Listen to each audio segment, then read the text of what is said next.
வலைக்கம். யாருக்கு அல்லாஹ் தாலாவுடைய கூலி வாஜிபாகும்? நபிகளாயம் ஸல்லல்லாஹு அலைஹி அறிவித்ததாக ஹஜ்ரத் அனஸ் ரலியல்லாஹு அன்ஹு வந்து சொல்கிறாங்க.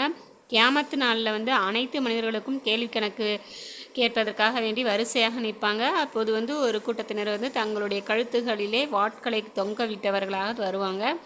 அதிலிருந்து இரத்தம் வழிந்து கொண்டிருக்கும். இந்த மனிதர்கள்லாம் அனைவரும் வந்து சொர்க்கத்தின் வாசலுக்கு அருகில் வந்து ஒன்று கூடுவாங்க.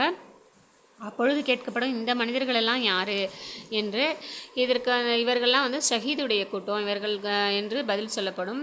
இதற்கு வந்து மனிதர்களெல்லாம் அல்லாஹ் தாலாவுடைய பாதையிலே வெட்டப்பட்ட பிறகு அல்லாஹ்விற்காக எழுப்பப்பட்டவர்கள் அப்படின்னு மலக்குங்க சொல்லுவாங்க. இவர்களுக்கு மிகவும் கண்ணியமான உபசரணை செய்யப்படும். அச்சமயம் வந்து ஒரு அழைப்பாளர் வந்து திருப்பியும் வந்து அழைப்பாங்க. எந்த மனிதர்கள் மீது அல்லாஹ் தாலாவுடைய கூலி வாஜிபாக கடமையாக இருக்கிறது அவர்கள்லாம் எழுந்து நில்லுங்க அப்படின்னு சொல்லுவாங்க.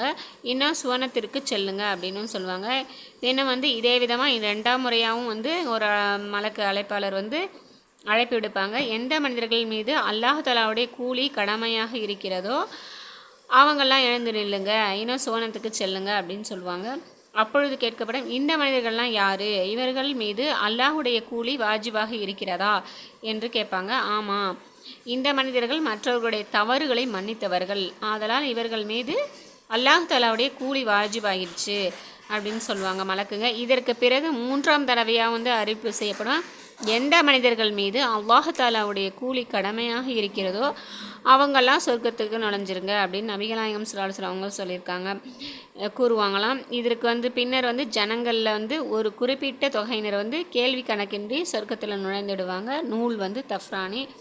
எனவே மற்றவர்கள் செய்யும் தவறை நாம் வந்து அல்லாஹ்விற்காக மன்னித்து அல்லாஹ்விடம் நம்மளுடைய பாவத்தையும் மன்னிப்பு கேட்டு மன்னிப்பு பெறுவதற்கு எல்லாம் அல்ல அல்லாஹ் தஆலா நம் சொர்க்கத்திற்கு செல்வதற்கு எல்லாம் அல்லா தஆலா அனைவருக்கும் தௌஃபீக் செய்வானாக. ஆமீன்.